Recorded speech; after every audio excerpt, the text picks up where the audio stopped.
What if I told you that Prince Harry has been reduced to knocking on doors in Britain, desperately searching for support, while being called a door-to-door grievance salesman? Yes, it's real, and it's shocking. In a stunning appearance on GB News, royal biographer Tom Bower delivered a scathing critique that left viewers speechless. He painted a brutal image of Prince Harry's life post-royalty, a man wandering the streets of Britain, knocking on doors in search of backing for his legal battles. Bower didn't hold back, calling Harry a desperately sad figure and accusing him of using his own children as emotional leverage to win sympathy. But it doesn't stop there. Bower's sharp commentary has sparked a firestorm across social media, reigniting debates about Harry's relevance and his seemingly endless quest for validation. How did it come to this? And is there any way back for the prince who once stood at the heart of the monarchy? Today, we break down every shocking revelation and the implications that could change everything for Harry's public image. Stay tuned. This is one story you won't want to miss. Before we continue, please hit the like button, subscribe to the channel, and turn on the notification bell for updates. From the gilded halls of Buckingham Palace to knocking on doors for support, the trajectory of Prince Harry's life has taken a turn that no one could have anticipated. It's a descent that has captivated global headlines and sparked debates in drawing rooms and cafes alike. But nothing could have prepared the public for what royal biographer Tom Bower had to say about Harry's latest attempt to regain his footing in Britain. In a searing appearance on GB News, Bower laid bare what many had whispered about for months: Prince Harry's desperate search for support, reduced to knocking on doors in his homeland, a place that once heralded him as a symbol of hope and modernity within the monarchy. Now, that image is shattered, replaced by something far more tragic: a prince without a purpose, a royal without a realm. It's hard to imagine that the young boy who walked behind his mother's casket with a stoic face could end up so detached from the very institution that defined his life. Yet, here we are. The images and reports of Harry canvassing neighborhoods in Britain, knocking on doors in search of backing for his cause, are both shocking and saddening. How did it come to this? How did a man born into privilege, adored by millions, end up reduced to what Tom Bower brutally described as a door-to-door grievance salesman? This isn't just a fall from grace, it's a free fall, and the world is watching every moment of it unfold. To understand how Prince Harry found himself in this position, we need to revisit the decisions that led to his departure from the royal family. When Harry and Meghan announced their decision to step back as senior royals in early 2020, it sent shockwaves through the monarchy. The couple cited a desire for financial independence and freedom from the constraints of royal life. They wanted to carve out their own path, away from the rigid structure of tradition and ceremony. It was meant to be a bold move towards modernity, a declaration of independence. Yet, as time went on, the fairy tale began to unravel. The glossy veneer of their new life in California began to fade under the harsh light of scrutiny. Deals with streaming giants like Netflix and Spotify were inked with much fanfare but delivered little in terms of substantial content. Public appearances were sparse, and the few that did happen were mired in controversy. Accusations of hypocrisy were rampant: private jets for climate activists, luxury mansions for advocates of equality.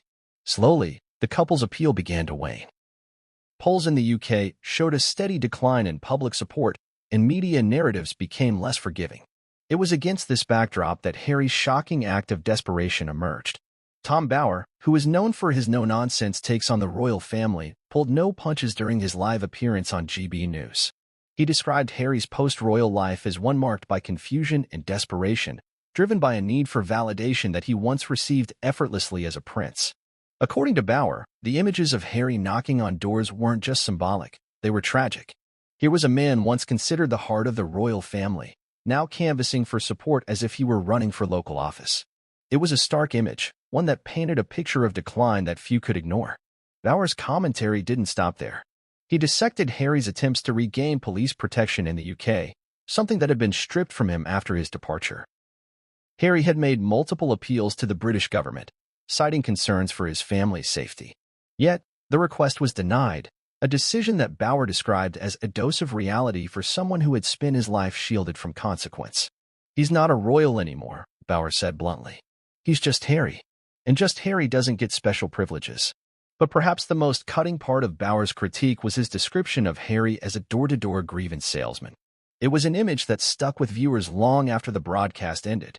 In Bauer's eyes, Harry's search for support wasn't just a plea for safety, it was a desperate attempt to reclaim the influence he once held without question. To many, this was the ultimate irony.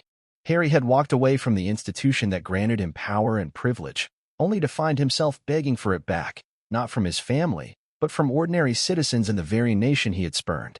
The symbolism of it all was hard to miss. A prince, born into the world's most famous monarchy, now knocking on doors like a political candidate desperate for votes. Except Harry wasn't running for office, he was running for relevance. And in Bauer's eyes, it was a race he was destined to lose. He went further to suggest that Harry's attempts were not just misguided but fundamentally flawed. He still thinks the world owes him something, Bauer said with a shake of his head. But the world has moved on, and Harry hasn't realized it yet. As the segment wrapped up, the hosts of GB News were left in stunned silence, a rare moment for a network known for its sharp commentary. But what more was there to say? Tom Bauer had laid out the brutal truth with surgical precision, stripping away the illusions of grandeur and exposing the raw desperation beneath. Harry's plight was no longer the story of a prince breaking free from the chains of tradition. It was the story of a man lost, searching for purpose in places he never imagined he'd have to go. The fallout from Bauer's appearance was immediate and intense. Social media erupted with commentary, with hashtags like #GrievanceSalesman and #DoorToDoorDuke trending within hours. Memes flooded the internet, poking fun at Harry's plight and echoing Bauer's sentiments. Even mainstream news outlets picked up on the story, amplifying the narrative that Harry's fall from grace was both swift and unforgiving. But beyond the humor and the headlines, there was a deeper, more sobering realization.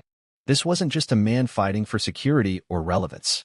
It was a man fighting against time, against irrelevance, against a world that had moved on while he was still holding on to the past. And as Tom Bauer so brutally pointed out, it was a fight that Harry seemed to be losing. To truly understand the gravity of Prince Harry's current situation, one must first trace the arc of his life. From the opulent world of royalty to his startling turn as a man desperately seeking support in his homeland. Born into privilege, Harry's existence was defined by grand estates, private jets, and a life lived under the constant watchful eye of both the public and the monarchy. Yet, behind the gilded gates of Buckingham Palace, there existed a deep-seated conflict, a battle between the rigid traditions of the crown and the spirit of a young man yearning for freedom. For Harry, it was a life of contrasts, where privilege was accompanied by suffocating expectations and where the weight of duty often crushed any sense of personal liberty. Harry's journey began like that of any royal child: ceremonial appearances, schooling at elite institutions, and constant media scrutiny. From the very beginning, he was the embodiment of youthful exuberance. While his brother, Prince William, was groomed for the throne, Harry was often seen as the more spirited one, the spare to the heir. This dynamic created a sense of both liberation and frustration. Free from the weight of direct succession, Harry was able to engage in adventures and live more openly, yet the shadow of his brother's destiny always loomed large. His teenage years and early adulthood were marked by rebellion, wild parties, tabloid scandals, and moments of defiance that hinted at his desire to break free from the royal mold. Yet, despite these youthful missteps, Harry's service in the British Army began to reshape public perception. For the first time, he seemed to find his calling. His deployment to Afghanistan, where he served on the front lines, was seen as a bold move for a royal, one that endeared him to the public. He was not just a figurehead, he was a soldier, a man of action willing to put his life on the line. For a while, Harry thrived in the role of the people's prince, a symbol of bravery and genuine character. But the fairy tale was not to last. His return to public life brought with it the familiar constraints of royalty. Suddenly, the man who had flown helicopters over desert battlefields was back to cutting ribbons and shaking hands. It was clear that the structure of royal duty was a cage that Harry could no longer bear. Enter Meghan Markle, the American actress whose whirlwind romance with Harry would change the course of his life. To Harry, Meghan represented freedom, a chance to break away from the traditions that had bound him since birth. Their courtship was fast, their engagement even faster, and soon, Harry had embarked on a new chapter, one that would ultimately sever his ties with the monarchy. The announcement of their decision to step back from royal duties was a seismic event. Dubbed Megxit by the British press, it signaled not just a change in Harry's role but a complete reimagining of what it meant to be royal. He and Meghan framed it as a desire for independence, a chance to pursue charitable endeavors and build a life free from the shackles of palace protocol. To many, it seemed like the bold move of a modern couple unwilling to be caged by tradition. To others, it was seen as an act of betrayal, a turning away from duty and responsibility. The couple's move to California was supposed to be a fresh start. Free from the constraints of royal life, Harry and Meghan entered into multi-million-dollar deals with companies like Netflix and Spotify, promising exclusive content and behind-the-scenes glimpses into their new lives. But the promise of grand productions soon faded. Months went by with little to show for the massive sums they had been paid. Rumors began to swirl that their deals were contingent on producing content that simply wasn't materializing. Public appearances became sparse, and when they did happen, they were often marred by controversy. What followed was a steady decline in public perception. Polls in the United Kingdom reflected a growing disenchantment with the couple. Their popularity plummeted, and the media narrative began to shift. No longer were they seen as brave rebels breaking free from tradition. Instead, they were increasingly portrayed as entitled and out of touch. The much-publicized interview with Oprah Winfrey did little to mend this perception. While it generated headlines and sparked conversations about race and mental health, it also solidified their status as outsiders, critics of the very institution that had once defined them. The most shocking turn of events came when Harry was spotted in Britain, not as a returning royal, but as a man canvassing for support. He was seen knocking on doors in various neighborhoods, speaking to locals in a bid to secure backing for his legal battles and public initiatives. The symbolism was hard to ignore.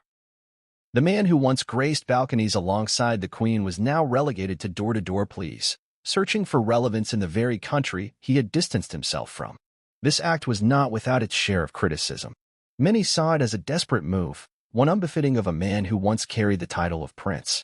Tom Bower, the renowned biographer, was particularly scathing in his assessment.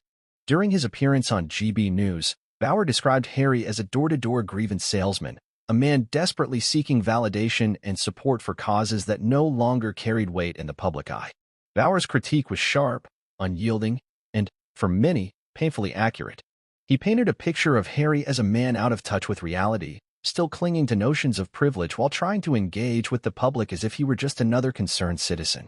But it wasn't just Bower who criticized Harry's door-to-door approach. Social media was ablaze with commentary, much of it mocking. Memes surfaced almost instantly, with images of Harry knocking on doors superimposed with phrases like, "Have you seen my relevance?" and "We'll trade titles for attention." The narrative had shifted dramatically. Harry was no longer the rebellious prince breaking free. He was a man lost, wandering the streets of Britain in search of something he had long since lost: public support. The stark contrast between Harry's former life and his current predicament was impossible to ignore. Just a few years prior, he was speaking at global summits, attending royal galas, and leading charitable endeavors with the weight of the monarchy behind him. Now, he was quite literally knocking on doors, asking for support from the very public that had grown weary of his grievances. It was a fall from grace that few could have imagined, but one that seemed almost inevitable given the choices he had made. Tom Bower's critique captured this sentiment with ruthless clarity. He suggested that Harry's actions were less about genuine concern and more about clinging to a public image that had long since faded. "He still thinks he's a prince," Bower said during his segment. "But princes don't knock on doors. They don't go pleading for support. That's not how royalty works." It was a damning statement, one that crystallized the sense of desperation that had begun to define Harry's post-royal life. In truth, Harry's decision to knock on doors in search of support was more than just an act of desperation. It was a revelation. It revealed a man untethered from the identity that had once grounded him, grasping at straws in a bid to maintain relevance in a world that had moved on. And as Tom Bower so brutally pointed out, it was a spectacle that the public would not soon forget. When Tom Bower appeared on GB News to discuss the recent spectacle of Prince Harry knocking on doors in Britain, the world braced itself for what would surely be an unfiltered analysis of the prince's latest attempt to regain his footing. Bower, never one to mince words, launched into a scathing critique that left viewers stunned and social media ablaze with commentary. For years, Bower had been known as one of the most candid biographers of the British royal family, unafraid to expose the truths that others tiptoed around. But on this particular broadcast, his words were sharper, more unyielding than ever before. From the very start of the segment, Bower made it clear that Harry's actions were not only desperate but emblematic of a deeper crisis of identity and relevance. "This is not a prince," Bower began, his voice measured yet unflinching. This is a man who has traded dignity for desperation. He went on to describe Harry's decision to canvass door-to-door as a symbolic gesture of how far he has fallen from the grace of the monarchy. To Bauer, this was not just a misstep. It was the culmination of years of poor decisions and misguided priorities. What struck many viewers during Bauer's critique was his absolute refusal to sugarcoat the truth. He spoke with the kind of bluntness that few public figures are willing to express, especially when it comes to members of the royal family. He likened Harry's approach to that of a salesman, someone knocking on doors to peddle grievances rather than products. It's as if he's selling his sadness, Bauer remarked, pausing for effect. He's turned victimhood into a brand, and now he's knocking on doors to make the sale. The statement was cutting, visceral, and it echoed across social media within minutes of being spoken. Bauer went further, questioning Harry's motivations for returning to Britain in such a public fashion. According to him, this wasn't just about legal battles for police protection, it was about visibility. He's trying to stay relevant, Bauer asserted. He knows that the world has moved on. He knows that without the royal platform, he is just another man, and not a particularly important one at that. The words hung heavy in the air, unchallenged by the hosts who appeared taken aback by Bauer's brutal honesty. Throughout the broadcast, Bauer did not shy away from dissecting Harry's post-royal life in painstaking detail. He highlighted the Netflix and Spotify deals that were supposed to catapult Harry and Meghan into the upper echelons of American celebrity. Yet, as Bauer pointed out, little had come of these high-profile partnerships. Where are the documentaries? Where are the podcasts? Bauer asked, his tone dripping with skepticism. For all the millions they were paid, what have they delivered? A few speeches? A couple of interviews? It's hardly the groundbreaking media empire they promised. His critique exposed a glaring truth. Without the monarchy, Harry and Meghan were struggling to find their footing, their influence waning with each passing month. The irony, as Bauer explained, was that Harry's attempt to distance himself from the royal family had only served to diminish his relevance. In the eyes of the public, he had gone from being a respected member of the monarchy to a man who seemed to be perpetually chasing grievances. He thought he could escape the institution and become bigger than it, Bauer said with a shake of his head. But what he didn't realize is that the institution made him. Without it, he's just another voice in a sea of voices, no louder, no more significant. Perhaps the most damning part of Bauer's critique was his assertion that Harry was exploiting his own children, Archie and Lilibet, as leverage in his ongoing battles with the British government. Bauer did not mince words. He accused Harry of invoking his children's safety as a means to elicit sympathy and justify his demands for police protection in the United Kingdom. It's manipulation, Bauer declared. He knows that people are protective of children. He knows that by mentioning their names, he stirs emotion. But it's hollow. It's transparent. And people are starting to see right through it. Bauer's comments sparked an immediate response on social media. Some praised his candor, saying that it was about time someone called out Harry's behavior for what it was, an act of desperation veiled in self-righteousness. Others criticized Bauer, accusing him of being overly harsh and lacking compassion for a man who had been through significant trauma. But regardless of the divided opinions, one thing was clear. Bauer's critique had struck a nerve. The image of Harry knocking on doors, peddling his grievances like a traveling salesman, was seared into the public's mind, and it wasn't going away anytime soon. The hosts of GB News, visibly stunned by the ferocity of Bauer's critique, attempted to steer the conversation towards a more neutral ground. They asked whether Bauer believed there was any way back for Harry, any path to redemption that might restore him to his former standing. Bauer's response was as blunt as the rest of his commentary. No, he said simply. He's crossed too many lines. He's burned too many bridges. And the sad part is, I don't even think he realizes it. To Bauer, Harry's insistence on pursuing police protection in the UK was emblematic of his inability to understand his new reality. He's not a royal anymore, Bauer repeated, echoing a point he had made earlier. He's just Harry. And just Harry doesn't get the same privileges. It was a sobering statement, one that spoke to the heart of the matter. In stepping back from his royal duties, Harry had not only relinquished his official role, he had surrendered the security and privilege that came with it.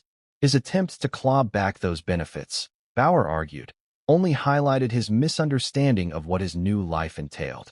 Bauer's words were sharp, unyielding, and profoundly impactful. In less than an hour, He had stripped away the layers of public relations and media spin, exposing what he saw as the raw truth of Harry's current state. A man wandering in search of validation, knocking on doors in a desperate attempt to reclaim what he had willingly given up. It was not just a critique, it was an indictment, an unflinching assessment of a prince who, in Bauer's eyes, had become his own worst enemy. As the segment drew to a close, there was a palpable sense of finality in Bauer's words. He spoke of Harry not as a man in transition, but as one in decline. To Bauer, this was not a temporary setback, it was the new reality for the Duke of Sussex. And the image of Harry knocking on doors, canvassing like a politician without a platform, was the ultimate symbol of that reality. It was an act of desperation that even Bauer, with all his cynicism, found difficult to comprehend. Social media continued to buzz long after the broadcast ended. Hashtags like #DoorToDoorDuke and #GrievanceSalesman trended for hours, capturing the public's fascination with Harry's apparent fall from grace. Memes circulated depicting Harry with a clipboard and campaign buttons, exaggerated caricatures of his newfound role as a canvasser for support. And while some voices defended his actions, arguing that it was a brave attempt to reconnect with the public, the overwhelming sentiment was one of disbelief and ridicule. For Tom Bauer, it was another moment of stark honesty, an unfiltered commentary that stripped away the illusions and laid bare the reality of Harry's predicament. It was harsh. It was unapologetic. But for many, it was also a long overdue reckoning for a man who once held the world's admiration, only to watch it slip through his fingers. The image of Prince Harry knocking on doors in Britain was one that sent shockwaves through media outlets and social networks alike. It wasn't just an act, it was a symbol. A prince who once walked behind his mother's coffin, standing shoulder to shoulder with world leaders, was now seen canvassing neighborhoods, seeking support in the most unroyal of manners. It was a jarring contradiction that raised countless questions. How did it come to this? What was he looking for? And more importantly, what did it say about his current standing not just within the royal family, but within the eyes of the public? For many, the image was more than just a surprising twist, it was a revelation. It spoke to the extent of Harry's desperation, his need for connection, and perhaps his struggle to remain relevant in a world that seemed to be moving on without him. Those familiar with royal protocol could hardly believe their eyes. Royalty, by its very nature, is defined by its inaccessibility. The doors of the monarchy are ones that are typically approached by others, not the other way around. But here was Harry, doing the unthinkable. Knocking on doors like a politician looking for votes, or worse, a salesman looking for buyers. The narrative spun out almost instantly. Media outlets captured the moment with headlines that ranged from shocked disbelief to outright mockery. Social media platforms were ablaze with commentary, memes, and biting satire. Hashtags like #DoorToDoorDuke and #GrievanceSalesman began trending within hours, with users mocking Harry's desperate attempts to connect with the public in such a pedestrian fashion. The imagery was ripe for ridicule. How could a man of his stature, once third in line to the throne, be reduced to this? Critics wasted no time in dissecting the implications. Some argued that it was a symbol of humility, a prince stripping away the trappings of privilege to engage with the public on their level. But the majority saw it as an act of desperation, a sign that Harry was floundering without the royal apparatus to support him. To them, it was less about humility and more about irrelevance, a desperate attempt to be seen, to be heard, to matter. The stark image of Harry knocking on doors was quickly memed and shared across platforms, symbolizing what many perceived as the prince's fall from grace. The backlash was swift and brutal. Political commentators and royal experts were quick to weigh in on the spectacle. Many suggested that Harry's actions reeked of entitlement masked his vulnerability. "This isn't humility," one commentator remarked during a news segment. "This is a man trying to force relevance where it no longer exists." Others suggested that Harry's door-to-door campaign was an act of sheer naivety, a misunderstanding of how public support is earned and not demanded. The sense of privilege, they argued, was evident in the mere act of expecting people to respond favorably to his unexpected appearances. Tom Bauer, during his scathing critique on GB News, doubled down on this interpretation. He described Harry's actions as the epitome of desperation. "He's out there knocking on doors as if that's going to change anything," Bauer remarked with a note of disbelief in his voice. "It's not just unroyal, it's unbecoming. This isn't how change is made. This isn't how influence is regained." His words echoed across media outlets, solidifying the narrative that Harry's attempts were more spectacle than strategy. But beyond the mockery and criticism, there lay a deeper symbolism, one that perhaps Harry himself was not even fully aware of. For centuries, royalty has been defined by its separation from the ordinary. The act of knocking on a door is one of humility, of seeking entry or permission. It is an act of deference, of acknowledging that the power to allow entry lies with the person inside. For Harry to be in this position was a reversal of centuries of royal tradition. He was not granting audiences, he was requesting them. He was not opening doors. He was standing outside them, waiting to be allowed in. The public reaction was mixed but leaned heavily toward disbelief. For many, this was proof that Harry had lost his way, that he had strayed too far from the institution that had given him purpose and protection. Others saw it as an act of vulnerability, a man stripped of his titles and privilege, seeking connection in the most basic of ways. But the overwhelming sentiment was one of mockery, a prince reduced to canvassing like a common man. Social media, of course, had its field day. Memes appeared almost instantly, images of Harry with a clipboard, knocking on Buckingham Palace's gilded gates, or standing at the doorsteps of ordinary British homes with slogans like, "Have you seen my titles?" or "We'll work for relevance." The ridicule was unyielding and, in many ways, reflective of a broader public sentiment. Harry, once one of the most adored members of the royal family, had become a figure of satire and disbelief. Publications across the world picked up on the imagery. British tabloids splashed the photos across their front pages with biting headlines, "From Palace to Pavement" and "Harry's Door-to-Door Desperation." American media was slightly more sympathetic, framing the act as a bold attempt to reconnect with his roots. But even that perspective could not hide the underlying sense of disbelief that a prince, an actual prince, was out on the streets knocking on doors like a local campaigner. It was unprecedented, unthinkable, and yet, there it was. It did not take long for late-night hosts to capitalize on the spectacle. Comedians on both sides of the Atlantic took jabs at Harry's actions.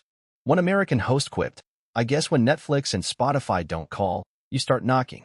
The studio audience erupted in laughter, a reflection of the broader sentiment that Harry's latest move was more embarrassing than empowering. Another host joked that Harry was simply looking for someone who still believed he was relevant. The punchlines landed hard, cutting through any remaining illusion that his move was seen as brave or bold.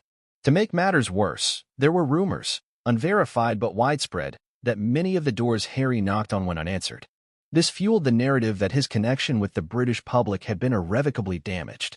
If there was any lingering doubt about Harry's fall from grace, it was erased by the spectacle of him standing on stoops, knocking, waiting, and sometimes being ignored. For a man who had once commanded the world's attention with a mere gesture, it was the ultimate humiliation. For some royal watchers, the image of Harry canvassing in Britain was seen as a final act of desperation. His attempts to re-enter the public sphere had become more erratic, more disconnected from the reality of how the monarchy and public perception actually worked. Tom Bowers summed it up during his interview, stating plainly, "This isn't a strategy. This is a man floundering, and everyone can see it." It was a harsh critique, but one that many felt was justified. What Harry's next steps would be remained uncertain. But the image of him knocking on doors, pleading his case, would be one that would not soon be forgotten. It was an act that encapsulated his struggle, his desperation, and the chasm that now separated him from the royal family and the British public. No longer was he the beloved prince of old. He was now the man on the doorstep, knocking, waiting, and hoping for someone to answer. Prince Harry's battle for police protection in the United Kingdom has been one of the most polarizing issues since his departure from royal life. To many, it symbolizes a man still clutching to remnants of his past, desperate to hold on to the privileges that once came with his title. For others, it represents a genuine concern for safety in a world where public figures are increasingly vulnerable. But beneath the surface of legal jargon and courtroom battles lies a deeper narrative, a clash of entitlement, expectations, and the harsh reality of life outside the royal bubble. The saga began shortly after Harry and Meghan announced their decision to step back as senior royals. In doing so, they forfeited the automatic right to taxpayer-funded police protection. It was a consequence of stepping away from their roles, a decision that Buckingham Palace made clear was non-negotiable. For Harry, this revelation was both a shock and a point of contention. He had grown up under the watchful eyes of security, surrounded by layers of protection that shielded him from the public and the press. Now, as a private citizen, that safety net was gone, and Harry was left to navigate the world without the guards who once stood between him and danger. The legal battle began in earnest when Harry filed for a judicial review against the Home Office's decision to strip him of police protection. His argument was simple. He was still a target, a high-profile figure with legitimate concerns for his family's safety. His status as a prince, despite his departure from royal duties, still made him a symbol, one that extremists or opportunists could target. His claim was bolstered by incidents during his visits to the UK, where photographers and bystanders managed to get dangerously close to him and his family. For Harry, this was evidence enough that protection was not just a privilege, but a necessity. However, the British government saw things differently. Their stance was firm. Police protection is afforded to working royals, not private citizens, regardless of their former titles. To reinstate Harry's security detail would set a precedent, one that could lead to a flood of requests from former officials, dignitaries, and members of the aristocracy. It was not just a matter of security, it was a matter of principle and public funds. If Harry wanted protection, he would have to pay for it out of his own pocket, something he had attempted to negotiate but was met with resistance. The public reaction was swift and divided. Supporters of Harry argued that his status and the threats against him justified his request. They pointed to his lineage, his position in the line of succession, and his role on the global stage as reasons why he deserved special consideration. Critics, however, saw his demands as entitlement personified. He chose to leave.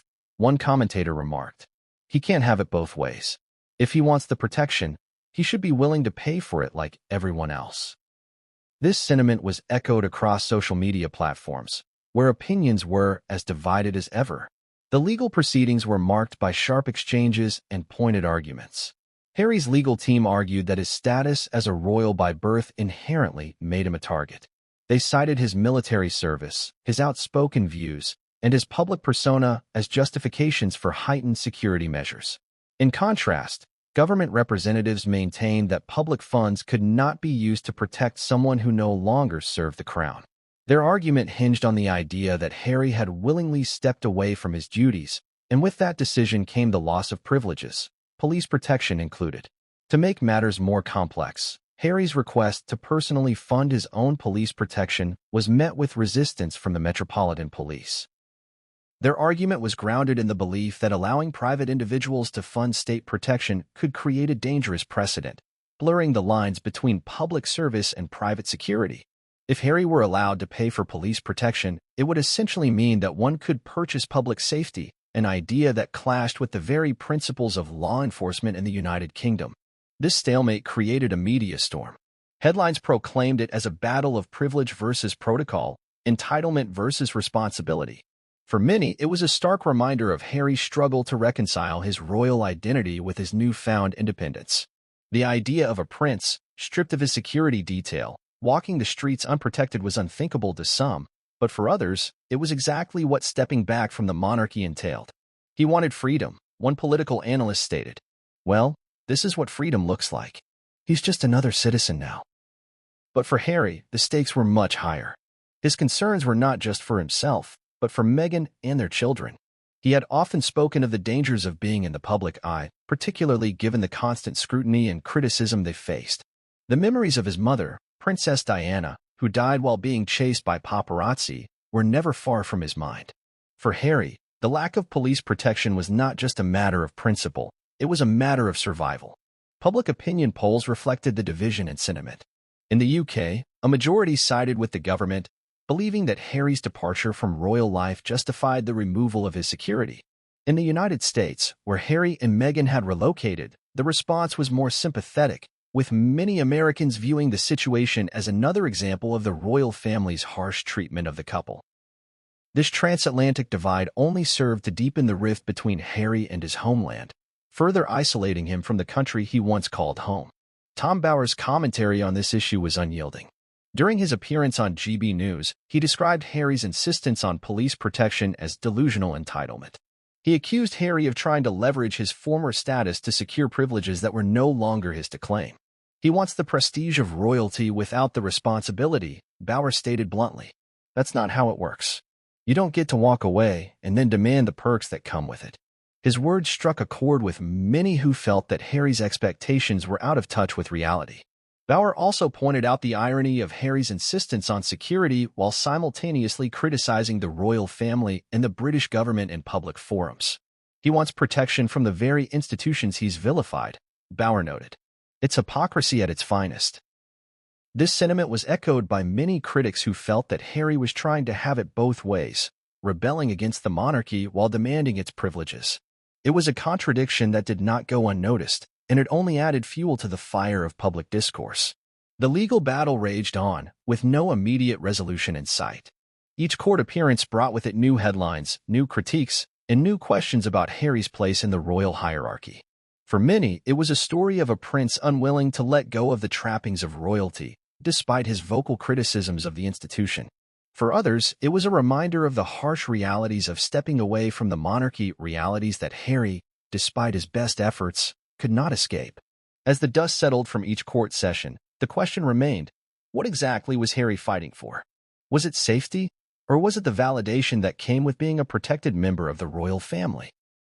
For now, it seemed that even he might not fully understand the answer. As the legal battle for police protection unfolded, another narrative began to emerge, one that painted Prince Harry not as a concerned father, but as a man leveraging his children for sympathy and influence. This claim, spearheaded by royal biographer Tom Bauer during his now infamous appearance on GB News, struck a nerve with both supporters and critics alike. According to Bauer, Harry's repeated mentions of Archie and Lilibet were not purely out of paternal concern, but rather part of a broader strategy to manipulate public perception and elicit sympathy during his fight for security in the United Kingdom. It was a sharp accusation, one that many found both compelling and disturbing. To understand the gravity of Bauer's claim, one must consider the context. Since stepping back from royal duties, Harry had been vocal about his fears for his family's safety. In interviews, public statements, and legal filings, he repeatedly referenced his children as central to his concerns. He spoke of threats, of danger, and of his desire to shield them from the kind of media harassment that he believed led to his mother's tragic death. On the surface, these sentiments seemed genuine. What parent wouldn't want to protect their children? But to Bauer, this narrative was something different entirely. He suggested that Harry's invocation of Archie and Lilibet was not just an expression of concern, but a deliberate strategy to sway public opinion and strengthen his case for police protection. During his segment on GB News, Bauer did not mince words. He's using his children as pawns, Bauer stated bluntly. He's invoking their names every chance he gets, knowing full well that it tugs at the heartstrings of the public. His tone was sharp, his gaze unyielding. Bauer went on to claim that Harry's repeated mentions of Archie and Lilibet were carefully calculated to maximize sympathy and paint the British government as heartless for denying protection to a young family. He's playing on people's emotions, Bauer continued. It's a classic manipulation tactic. Make them think of the children, and you've won half the battle. The accusation was incendiary, and its impact was immediate. Social media exploded with debate. Supporters of Harry rushed to his defense, arguing that his fears were legitimate and that his concern for his children was sincere. He's a father trying to protect his family, one user tweeted. How is that manipulation? Others echoed the sentiment, pointing out that Harry had grown up under the constant threat of media intrusion and had every right to be concerned about the safety of his own children. But critics of Harry found validation in Bauer's words. To them, this was proof of what they had suspected all along, that Harry was leveraging his children's safety to gain public sympathy and further his own agenda.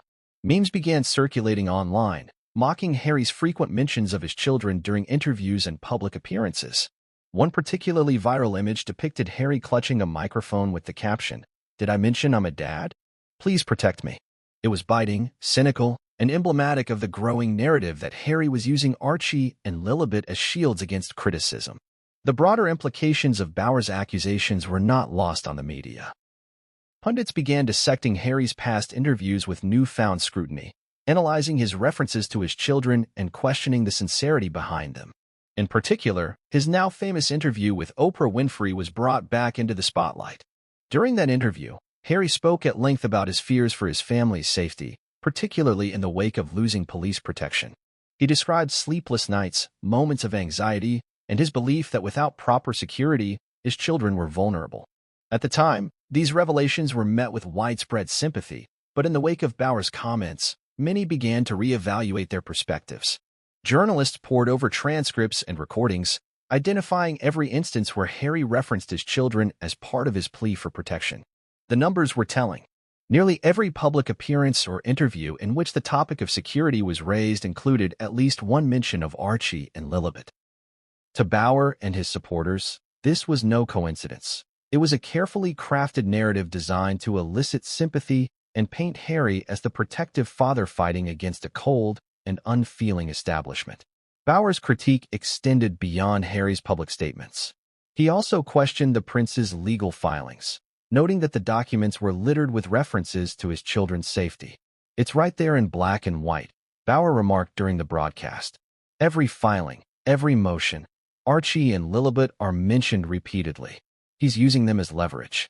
It was a damning accusation, one that painted Harry not as a concerned parent, but as a man manipulating his own children's safety for personal gain. Public reaction was, as expected, divided. For many, Bauer's accusations were harsh, even cruel. Harry had been a boy when his mother was killed, and the trauma of that event had shaped his life. To suggest that his fears for his children were anything but genuine was, in their eyes, a gross misunderstanding of his experience. But for others, Bauer had simply voiced what many had been thinking for some time. To them, Harry's continual references to his children in the context of his legal battles seemed too convenient, too perfectly aligned with his public narrative of victimhood. The narrative that Harry was manipulating his children for public sympathy began to take hold in certain circles. Opinion pieces appeared in newspapers questioning the ethics of invoking his children in such a public and pointed manner. Some commentators suggested that Harry's use of Archie and Lilibet as emotional leverage was evidence of his increasing detachment from reality. "This is a man who cannot separate his personal grievances from his public persona," one columnist wrote. "He is using his children as shields against criticism, and it's unbecoming of someone who claims to want privacy." Bauer's commentary did not just highlight Harry's alleged manipulation, it also called into question the prince's understanding of his own role in public life. According to Bauer, Harry's constant invocation of his children was emblematic of a broader misunderstanding of how influence and sympathy are earned. "He thinks that just by saying their names, people will forget everything else," Bauer remarked during his segment. But the public isn't that naive. They see through it. The idea that Harry might be leveraging his children for sympathy struck a chord with those who had grown weary of his public grievances. It painted him as not just desperate, but calculating. To many, it signaled a new low in his attempts to reclaim relevance and public support. It was a narrative that spread quickly, gaining traction among critics and media outlets alike. For Harry, the consequences were palpable. Polls began to reflect a growing skepticism of his motives, particularly among the British public, who viewed his actions as manipulative rather than protective. In the whirlwind saga of Prince Harry's descent from royal grace, Meghan Markle's influence has been a constant point of debate. From the moment their relationship became public, Meghan was framed as the outsider, a Hollywood actress whose very presence seemed to disrupt the equilibrium of the British monarchy. Supporters viewed her as a breath of fresh air, a modern woman challenging the stifling traditions of royal life. Critics, however, saw her as an interloper, a catalyst for Harry's estrangement from his family and the centuries-old institution he once represented. But as Harry's public image began to crumble, questions about Meghan's role grew louder. Was she merely a supportive partner standing by her husband's side? Or was she the architect behind Harry's most controversial decisions? To understand Meghan's role, one must look back at the origins of their relationship. When Harry and Meghan first appeared together, their connection seemed electric, almost fated. Here was a prince, long seen as the wayward son of the monarchy, finding solace and purpose with an American actress known for her outspoken nature and advocacy. Their romance unfolded at breakneck speed. Within months, they were engaged, and by the following year, they were married. The wedding, broadcast around the world, was a spectacle of unity and modernity. Meghan, walking herself halfway down the aisle, was seen as a symbol of independence, a sharp contrast to the traditions of royal weddings past. For a brief moment, it seemed as though she might be the one to modernize the monarchy, to bring it into the 21st century. But as the dust settled, cracks began to show. Reports of tensions between Meghan and palace staff surfaced. Whispers of disagreements and accusations of bullying began to emerge. What had once been painted as a fairy tale began to take on the appearance of something far more complicated. Insiders leaked stories of Meghan's demands, her clashes with royal aides, and her refusal to conform to the unwritten rules of royal life. Critics accused her of being controlling, of pushing Harry to sever ties with his family and the traditions that had defined his life. This narrative only grew louder after Harry and Meghan announced their decision to step back as senior royals. The announcement was a shock to the monarchy, a seismic shift that reverberated not just in Britain, but across the world. The couple cited a desire for independence, financial freedom, and the ability to raise their family away from the glaring spotlight of royal life. For many, it seemed like a bold step towards modernity, a rejection of the suffocating expectations that came with royalty. But for others, it was seen as betrayal, a calculated move orchestrated by Meghan to distance Harry from his roots. Tom Bower, during his sharp critique on GB News, was unequivocal in his assessment of Meghan's role. He described her as the driving force behind Harry's decisions, a woman whose influence had steered him away from the monarchy and into the realm of celebrity activism. "This isn't Harry's rebellion," Bower stated plainly. "This is Meghan's blueprint. He's following her lead, whether he realizes it or not." His words were pointed, accusing Meghan of leveraging Harry's status for her own ambitions. To Bower, Meghan was not just a participant, she was the catalyst. Public opinion on Meghan's influence remains deeply divided. Supporters argue that she brought out the best in Harry, encouraging him to speak out on issues he had long been passionate about: mental health, climate change, and racial equality. They cite her charitable work and her advocacy as proof that she was committed to using her platform for good. But critics, especially those loyal to the monarchy, accuse her of isolating Harry from his family and encouraging his grievances. They point to the Oprah interview as evidence of her willingness to expose royal secrets for personal gain, casting the monarchy in a negative light while boosting her own public profile. The Oprah interview, in particular, remains a defining moment. It was during that 2-hour special that Meghan and Harry laid bare their grievances against the royal family. They spoke of isolation, of racism, and of being silenced by an institution that valued image over well-being. Meghan's revelations about her mental health struggles and claims of being denied support shook audiences around the world. For her supporters, it was a brave act of honesty. For her detractors, it was a calculated move designed to paint the royal family in the worst possible light. Tom Bower did not hold back in his criticism of the interview, describing it as a hit job on the monarchy, orchestrated by Meghan and willingly executed by Harry. Bower's critique extended beyond the interview. He questioned Meghan's motives, suggesting that her decision to marry into the royal family was less about love and more about opportunity. She knew exactly what she was doing, Bower claimed. Marrying Harry wasn't just about love, it was about elevation. It was about moving from actress to duchess, from television to global influence. His words were sharp, cutting through the romantic narrative that had surrounded the couple since their courtship. For Bower, Meghan's influence was strategic, deliberate, and entirely self-serving. Public reaction to Bower's critique was as polarized as one might expect. For those who had long viewed Meghan with suspicion, his comments were a validation of their beliefs. Social media platforms buzzed with agreement, with users echoing Bower's sentiment that Meghan had been the driving force behind Harry's departure. Memes circulated depicting Meghan as a puppet master, pulling Harry's strings as he distanced himself from his family. The narrative of Meghan as a calculated manipulator took hold in certain circles, cemented by Bower's unflinching critique. However, Meghan's supporters were quick to push back. They pointed out that Meghan had endured relentless scrutiny from the British press, much of it tinged with racism and sexism. They argued that her decision to leave was born out of necessity, a survival instinct in the face of an unforgiving media landscape. They cited her charitable work, her advocacy for women's rights, and her willingness to speak out on issues that mattered. For them, Bower's critique was nothing more than an extension of the vitriol that Meghan had faced since her marriage into the royal family. The divide was stark, and it showed no signs of healing. Meghan's role in Harry's departure from the royal family had become a flashpoint, a symbol of the broader cultural clash between tradition and modernity, between royalty and celebrity. For those who saw her as a disruptor, she was the embodiment of everything wrong with modernity's encroachment on tradition. For others, she was a heroine, a woman who refused to be silenced, who stood by her husband and fought for her family's right to privacy and security. But Bower's critique left a lingering question. Was Meghan simply a catalyst for Harry's rebellion, or was she something more? Was she the architect of their departure, guiding Harry away from his family and into the world of Hollywood and celebrity activism? Or was she merely a supportive partner, standing by his side as he made decisions that were long in the making? These questions hung in the air, unanswered but ever present, as the couple continued to navigate their new life away from the monarchy. The media's influence in shaping public perception of Prince Harry and Meghan Markle cannot be overstated. From the moment their relationship was first made public, the press, both in the United Kingdom and abroad, has played a pivotal role in constructing the narrative around their every move. Some would argue that this scrutiny is simply the price of being a public figure, especially one with ties to the British monarchy.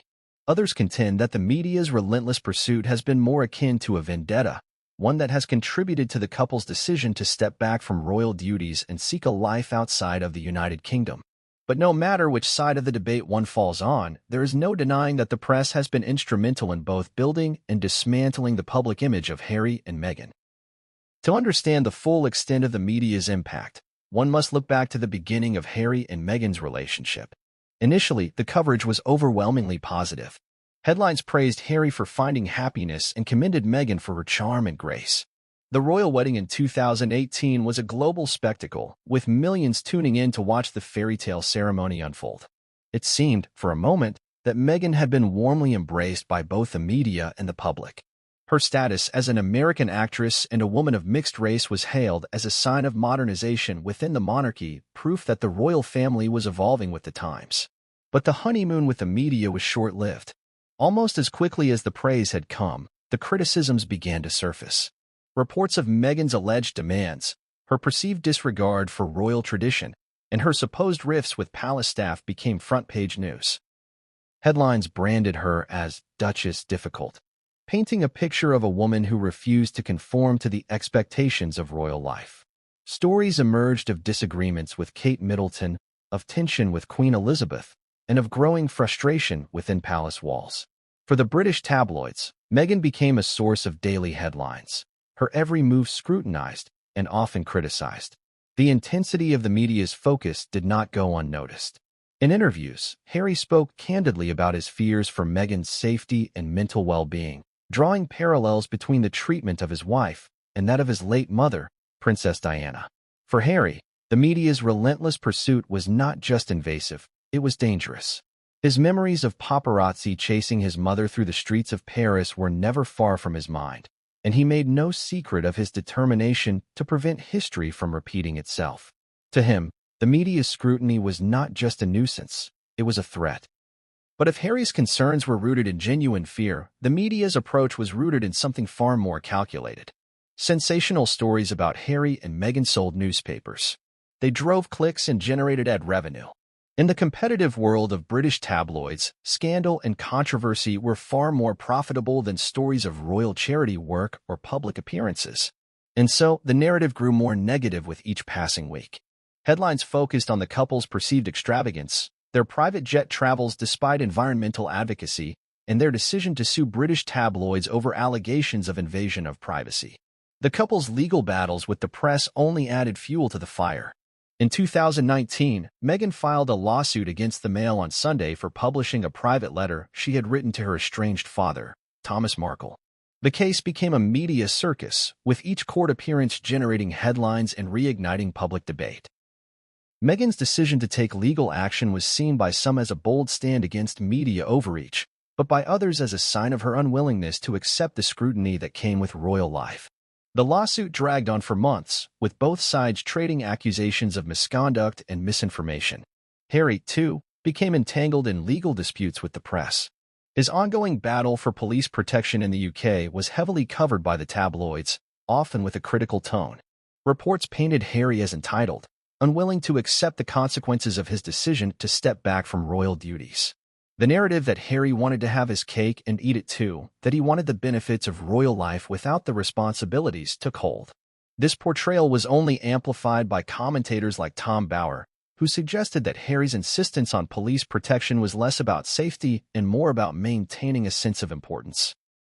Across the Atlantic, however, the narrative was somewhat different.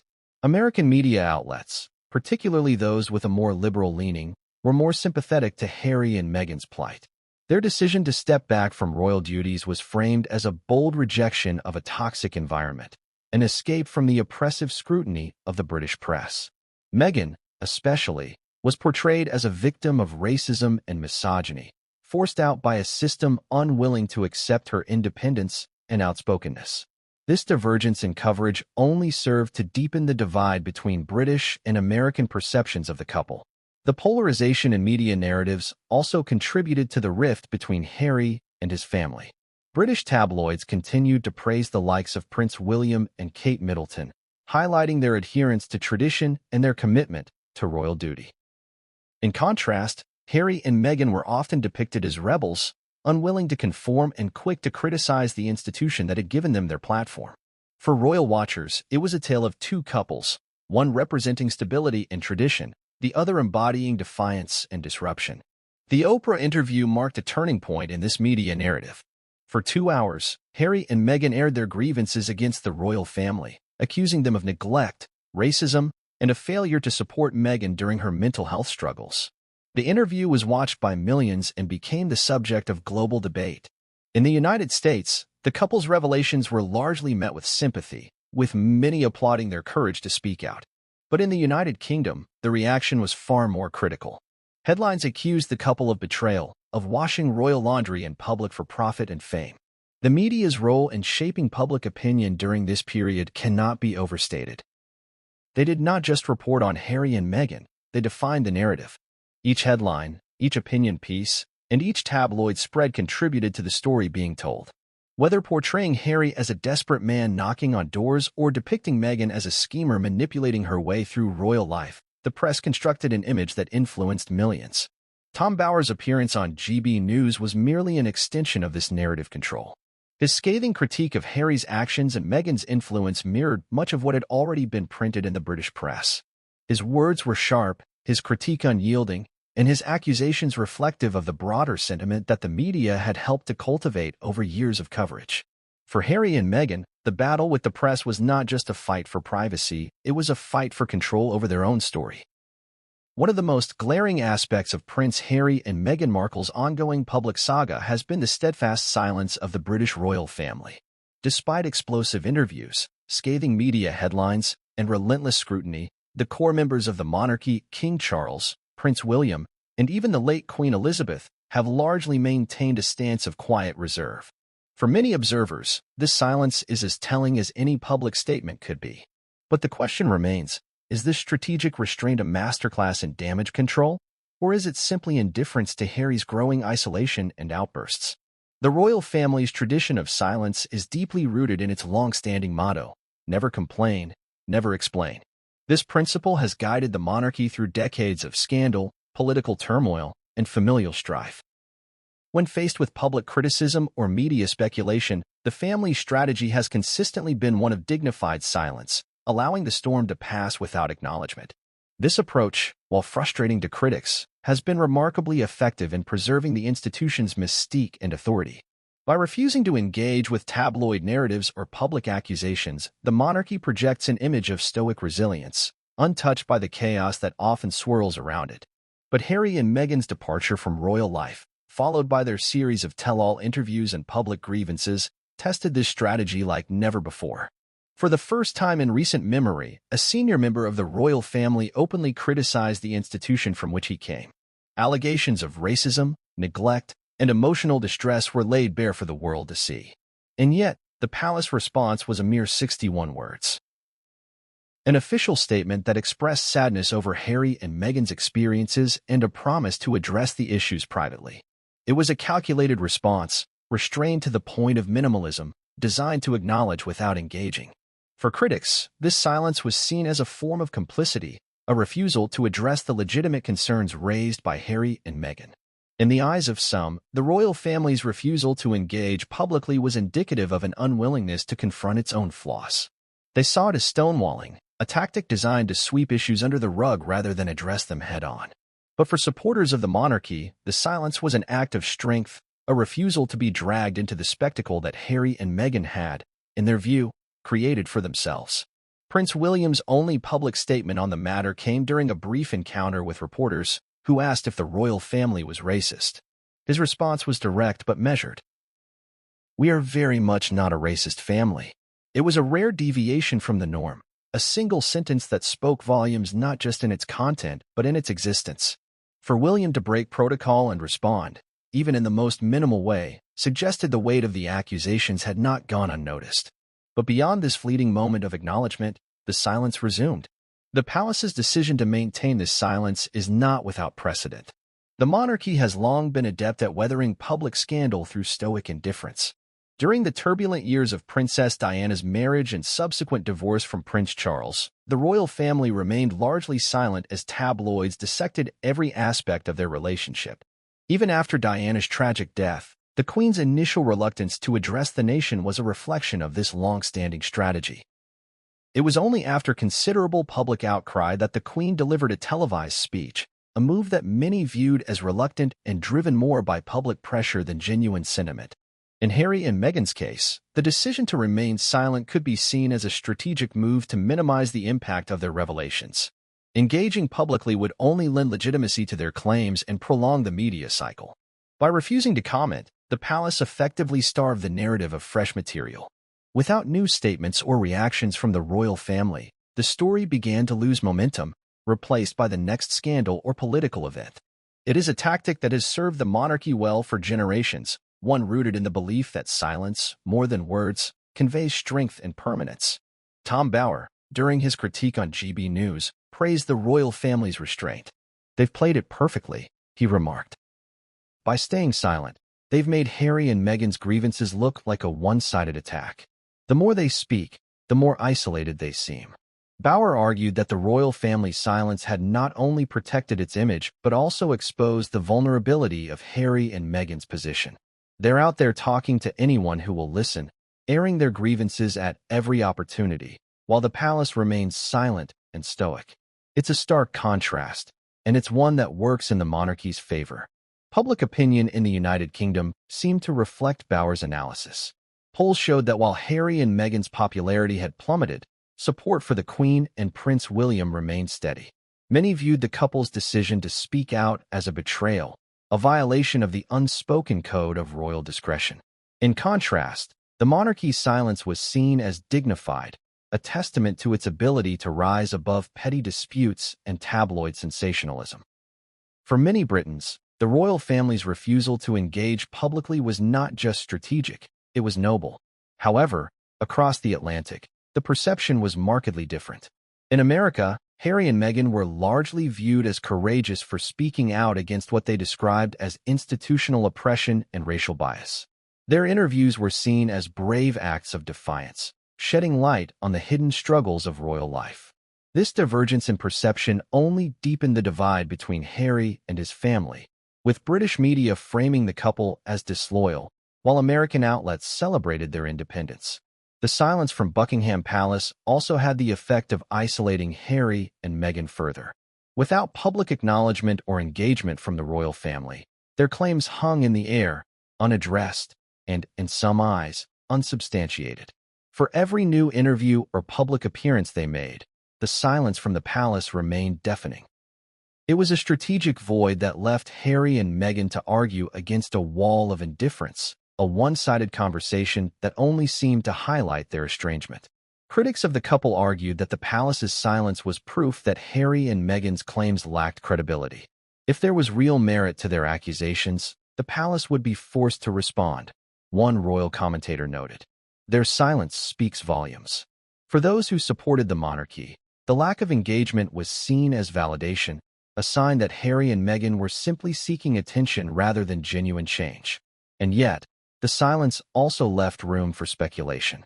Without a formal response, narratives continued to swirl. Did the palace's refusal to engage suggest indifference to Harry and Meghan's plight? Or was it a calculated strategy to distance the monarchy from what it viewed as a self-inflicted crisis? The truth, as always, lay somewhere in between.